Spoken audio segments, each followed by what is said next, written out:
टुकड़े जैसे युवा मित्रों, आज सबसे पहले मैं क्षमा प्रार्थी हूं।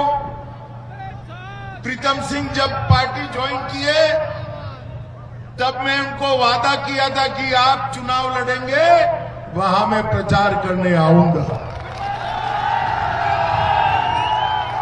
मगर आज सुबह निकलने में मुझे थोड़ी देरी हो गई, ज्यादा बात नहीं कर पाऊंगा, मगर कुछ चीजें तो जरूर बताना चाहता हूं मित्रों, क्योंकि मोदी जी ने ये देवभूमि के लिए कांग्रेस ने 70 साल में नहीं किया, वो नरेंद्र मोदी जी ने 5 साल में कर दिखाया।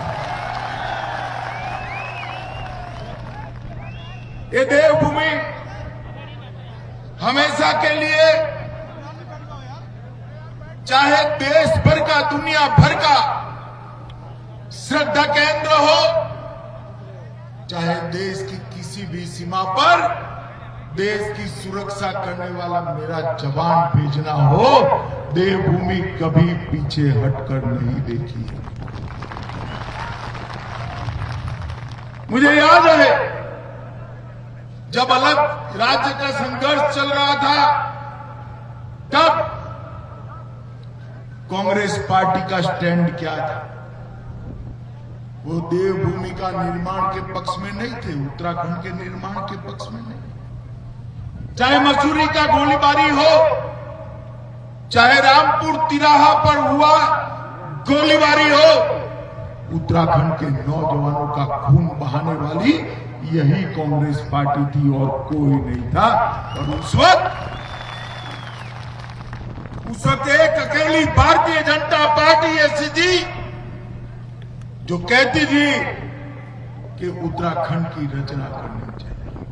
और मित्रों, जब अटल जी प्रधानमंत्री बने, उन्होंने देवभूमि की रचना की और हमारा सुंदर उत्तराखंड राज्य अस्तित्व में आ गया। मित्रों, अटल जी ने उत्तराखंड को बनाने का काम किया।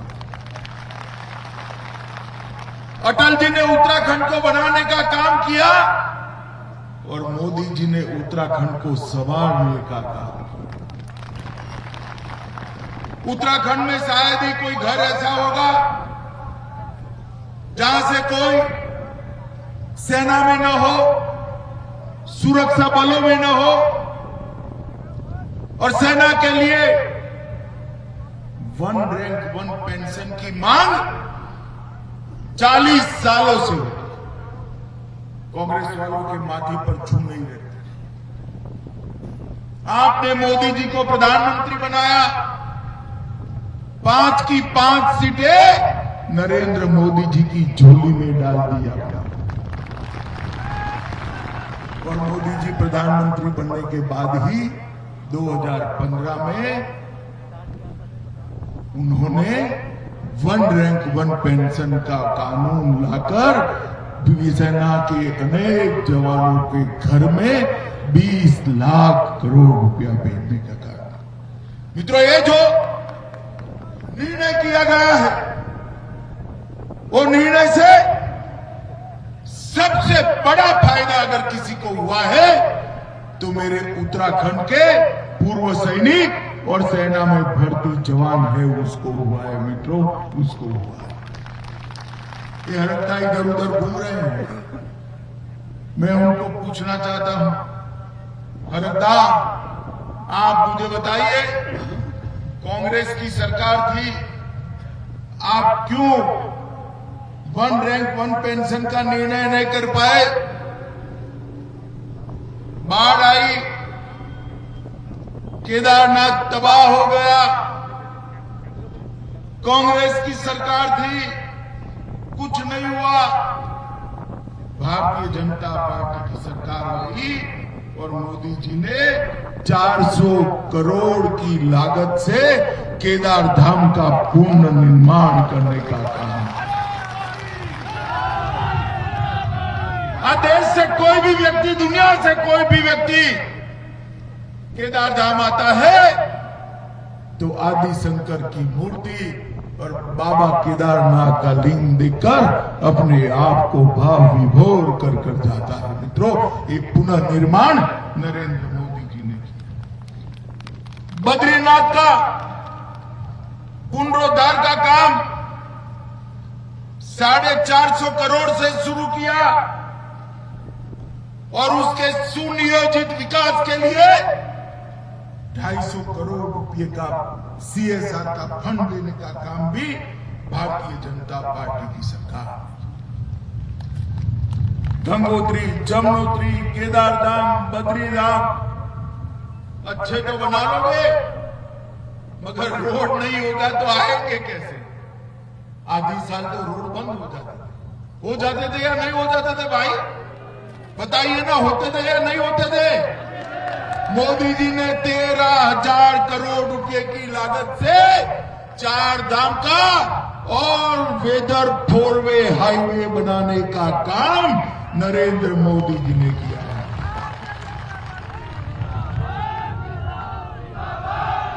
ऋषिकेश कर्णप्रयाग परियोजना 16,000 करोड़ से ऋषिकेश कर्णप्रयाग परियोजना की मांगनी रेल की कई सालों से चलती थी।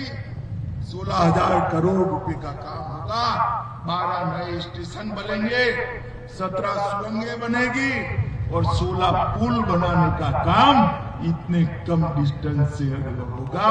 इससे टूरिज्म बढ़ने वाला।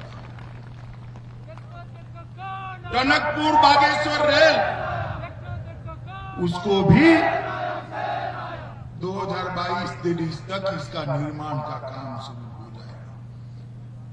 3 नई रेल, नैनी दून जनशताब्दी, मां पूर्णा देवी जनशताब्दी, सिद्धबली जनशताब्दी, 3 नई रेल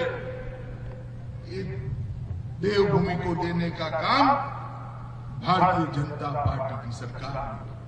और अभी मोदी जी केदारनाथ में घोषणा कर गए हैं, केदारनाथ और हेमकुंड साहिब के बीच में रोपवे से यातायात चालू होने वाला है। मित्रों, रोपवे से देहरादून से दिल्ली आने में घंटों लगते थे। मैं आपको वादा करते जाता हूं, प्रीतम सिंह को जिता दीजिए, 1 साल के बाद एलिवेटेड सड़क से 2.5 घंटे में देहरादून से दिल्ली।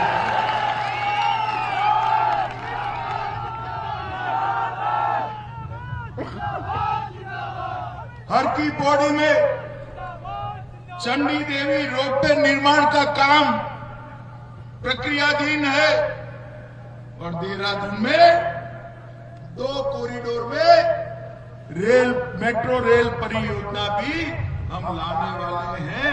मित्रों, ये हर हफ्ता कल्पना भी नहीं कर सकते कि देहरादून में मेट्रो आएगी। मुझे भाई इतने सारे लोग बैठे हो जिन्होंने टीका लगा लिया है, जरा हाथ ऊपर करिए तो, जरा ऊपर करो तो। सबने लगाया है ना? ये ऊपर पहाड़ पर बैठे हाथ ऊपर करो भाई, टीका लगाया हो, सबका लगाया ना, सिर्फ आपने। मोदी जी ने 130 करोड़ की देश की आबादी का टीकाकरण करने का काम समाप्त। टीके का मजाक उठाया था और हमारे नेता मोदी जी ने सबको टीका लगाया, वरना तीसरी लहर में कोई सुरक्षित रहते भैया? बताओ तो, रहते क्या? उत्तराखंड के हर गरीब को 2 साल तक प्रति व्यक्ति 5 किलो अनाज देने का काम नरेंद्र मोदी और धामी जी की सरकार ने। उजाला योजना के तहत 56 लाख LED बल्ब उत्तराखंड में बांटे गए।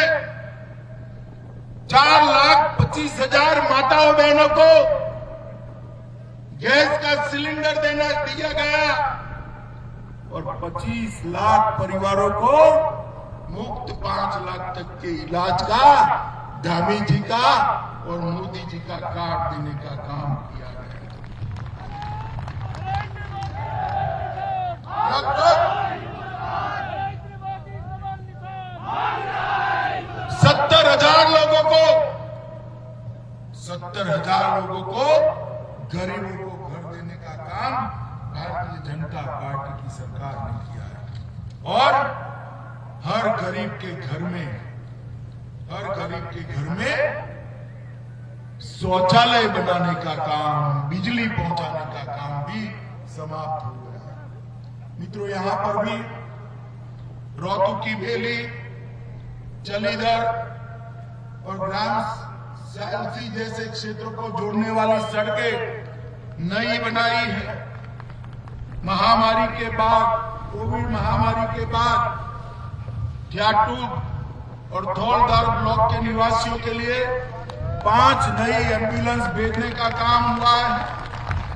मतलोन हायर सेकेंडरी तक ही था, उसको इंटर कॉलेज तक अपग्रेड करने का काम भी भाजपा की धामी सरकार ने किया। सौभाग्य योजना के तहत 13,000 घरों में बिजली पहुंचाई है और टिहरी गलवाड़ में 1,18,000 किसानों को हर साल 6,000 रुपया पहुंचाने का काम ये भारतीय जनता पार्टी की करेगी। माताओं, भाइयों, बहनों, ये कांग्रेस कभी विकास नहीं कर सकती।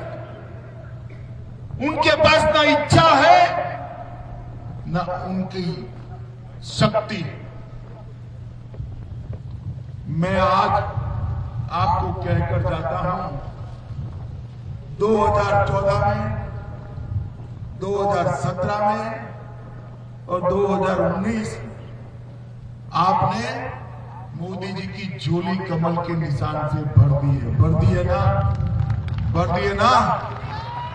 इस बार भी फिर से एक बार नरेंद्र मोदी जी और हमारे पुष्कर सिंह धामी पर भरोसा कर भाई प्रीतम जी को जिताकर विधानसभा में। भाइयों बहनों, ये जो देवभूमि को संवारने का, देवभूमि के विकास का सिलसिला जो चला है और तेज गति से हम आगे बढ़ाएंगे। मुझे बताओ, प्रीतम सिंह जी को जिताओगे क्या? जोर से बोलो, जिताओगे? कमल के निशान पर बटन दबाओगे? मोदी जी के हाथ मजबूत करोगे? भाई पुष्कर धामी को मुख्यमंत्री बनाओगे? तो मेरे साथ दोनों हाथ उठाइए दोनों हाथ, विजय के संकल्प की मुट्ठी पीछे और प्रचंड आवाज से बोलिए, भारत माता की, भारत माता की, भारत माता की, वंदे वंदे। नमस्कार, मैं हूं मानक गुप्ता। अगर आपको हमारा ये वीडियो पसंद आया हो तो इसे लाइक और शेयर जरूर करें और हां, हमें सब्सक्राइब और फॉलो करना ना भूलें ताकि आप देश और दुनिया की कोई खबर मिस ना करें। तो जुड़े रहिए हमारे साथ और देखते रहिए न्यूज़ 24।